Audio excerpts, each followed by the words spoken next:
Hello everyone, let us see how to put a design on the wall in Photoshop using Vanishing Point. So let us start.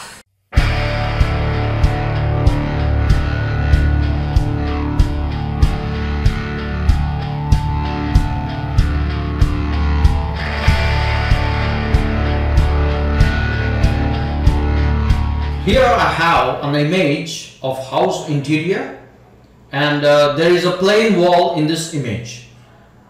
Now we will be placing a design on this wall. So here is the design, or we can say painting. So now we will be placing this design on this wall, but not in a normal or regular way. We will be using a filter which is Vanishing Point. So what we'll do is, first we'll unlock the background here. Now we'll first copy this design. Ctrl A, select all, and Ctrl C is copy. Now what we'll do is, we will just take a new layer above the wall layer and we'll go to filter, and here we have Vanishing Point. You can also use the keyboard shortcut Alt plus Ctrl plus V. Right. Now we have opened the Vanishing Point window. All we have to do is, we have to create a grid. The moment you open the Vanishing Point window, here you can see one icon. This icon will help us create a grid. So what we'll do is, we'll first create the grid. So we'll be creating a plain grid on the left side of this wall. Then we'll be extending this grid to the right side. Right. So we have a grid here. So we can adjust the grid. We can just drag it till the ceiling. And also we can just change these points, just adjust these points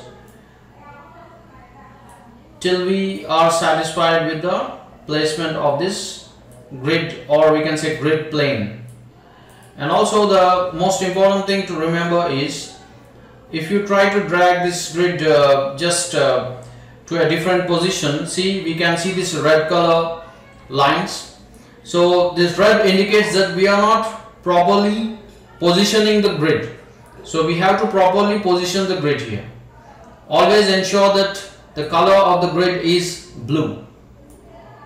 Right.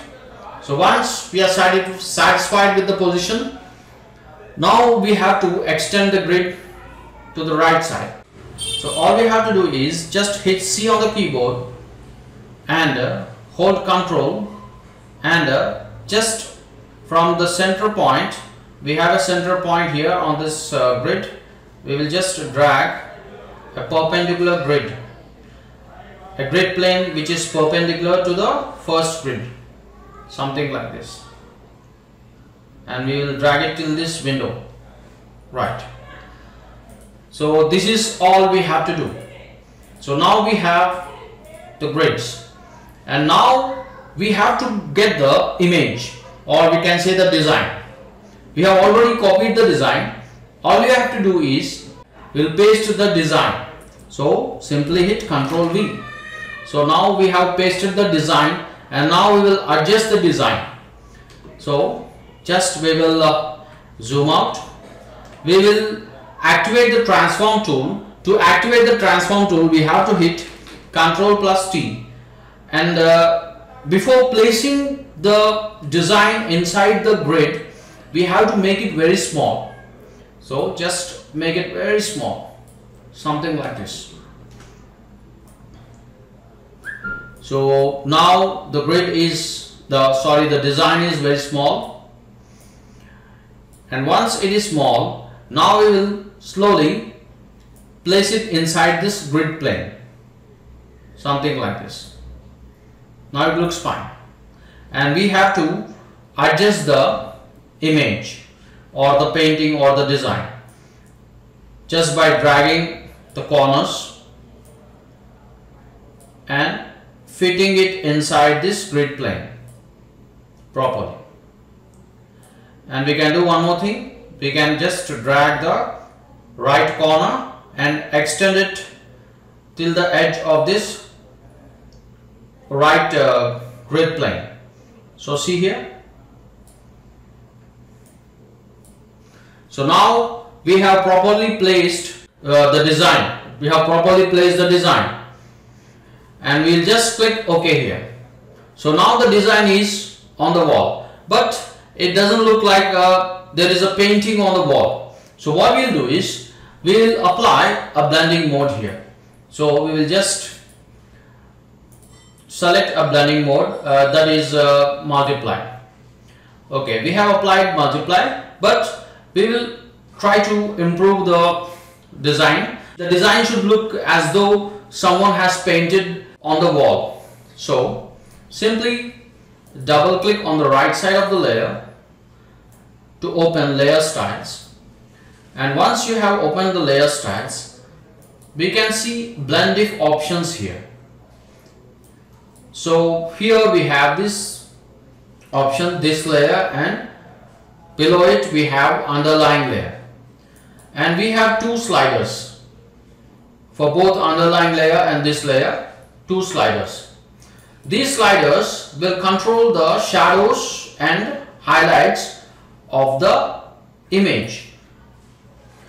So let me demonstrate. So if I move this right slider to left, we can see something happening here. So this right slider is actually just swallowing the highlights. So we can see here, and we can also do the same thing with the underlying layer. So if you try to move the right slider to the left, we can see how it's completely swallowing the design. But let's not change the slider for the underlying layer. We will change the slider for this layer.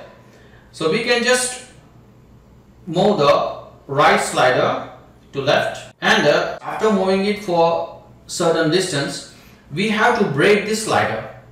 So how we can break the slider? Simply by holding Alt and just dragging the slider. So we can see here, and we can also do the same thing for the left slider. All we have to do is simply break the slider by holding Alt. So we can see here, but let's not move the left slider. It's okay if we move the right slider. Right. Now it looks like some design is painted on the wall. So now what we'll do is we will darken the design a little bit by taking a duplicate of this layer. Simply hit Ctrl plus J. So we can see here, and we can also do something interesting here. We can change the bottom layer's blending mode to luminosity. So we can try different blending modes here. We can try overlay also. We can try color. So we can also try luminosity for the top layer. So just to enhance the effect, we can change the blending modes, and we can do some experimentation here. But I will stick to multiply. Multiply looks fine, and if you want more darkness, all you have to do is just take one more duplicate. So now see, it's a little bit more dark. So this is a quick and simple tutorial about using a vanishing point to put designs on walls. So I hope you enjoyed the tutorial. Please do subscribe, like, share, and if you have anything to say, do comment. See you again.